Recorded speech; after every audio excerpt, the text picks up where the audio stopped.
Jonas Haddad est en direct avec nous. Merci, cher Jonas Haddad. Vous êtes porte-parole Les Républicains. Votre première réaction, elle est attendue.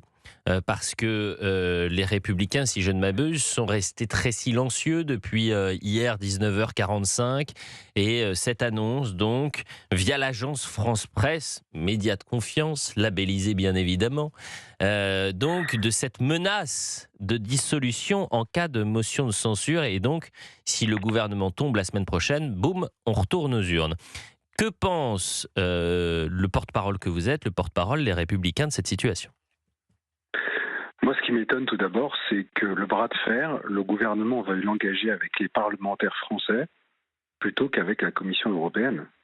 On devrait concentrer son énergie par le fait de tordre le bras à Mme von der Leyen, puisqu'il reste quelques jours avant la signature au Paraguay, et il reste surtout une possibilité de saisir la Cour de justice de l'Union européenne. L'un de nos députés, Julien Dive, qui est un spécialiste de l'agriculture, a enjoint le président de la République de saisir cette Cour de justice pour cesser l'hémorragie. Et plutôt que de s'occuper de ça, le gouvernement nous menace d'une dissolution. Enfin, je veux dire, vous imaginez M. Macron qui se définit comme étant en-européen, qui parle en permanence de l'Europe, qui a bâti sa stratégie politique là-dessus. Je ne comprends même pas qu'il ne soit pas déjà dans un avion pour essayer d'aller convaincre les uns et les autres, comme a pu le faire par exemple Nicolas Sarkozy quand il y avait des crises financières ou autres, de changer cette décision. Parce que je vous le rappelle, ce n'est pas au niveau du Parlement français que le Mercosur va être validé, c'est au niveau du Parlement européen. Mais vous avez raison, Jonas Haddad, mais c'est bien pour ça que ça va au-delà de cet accord. C'est la souveraineté de la France, c'est ce fiasco annoncé depuis des années. C'est là aussi, vous avez entièrement raison, c'est-à-dire de dire mais qu'est-ce qui se passe, pourquoi aujourd'hui la pression est sur l'Assemblée nationale plutôt que d'être sur le Parlement à Bruxelles. Mais parce que qui ne dit mot consent ou c'est Ponce Pilate. On s'en lave les mains, on dit non pour le symbole, en sachant très bien qu'aujourd'hui, le nom de la France ne changera rien dans la ratification. C'est pour ça que je me permets de réitérer ma question. Est-ce que, par exemple, les Républicains envisagent, eux aussi, de déposer une motion de censure la semaine prochaine ? Alors, la semaine dernière, lorsqu'on ne connaissait pas encore le vote de la France, Bruno Retailleau a dit très clairement que s'il y avait un vote positif de la France au Mercosur, nous lancerions une motion de censure. Donc ça, c'était s'il y avait un vote positif.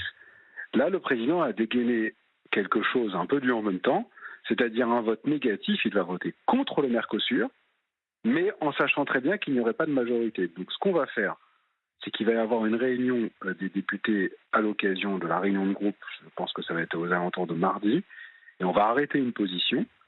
Et encore une fois, moi je pense que cette position, elle va être non pas motivée, parce que j'entends ce que disent vos auditeurs, non pas motivée par les postes ou autres, elle va être motivée par l'intérêt général. J'aime pas qu'on dise que certains sont attachés à leur poste, parce que vous savez, les députés républicains, on a toujours dit, il n'y aura plus de députés républicains, ils sont allés au charbon 3, 4 fois, il y a des élections législatives, et à chaque fois ils ont été réélus. Je vais vous dire une chose, peut-être pour nos auditeurs, on a peur d'aucune élection. Et s'il faut aller à nouveau aux élections, on ira à nouveau aux élections. En attendant, ce qu'on veut, c'est faire en sorte qu'on arrête une position, certainement mardi, pour définir comment on va faire en sorte de protéger nos agriculteurs. Et en attendant, avant mardi, parce que le temps presse, on demande que le président de la République se bouge au niveau européen.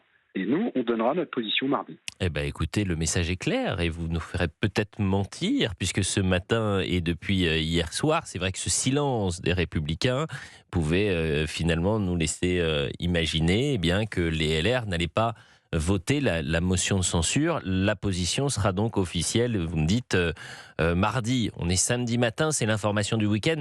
C'est bien de prendre le temps de la réflexion et des réunions. Peut-être que vous serez pressé aussi par les sympathisants de savoir si oui ou non les Républicains voteront les motions de censure, parce que ça va bousculer bien évidemment les choses si motion de censure votée.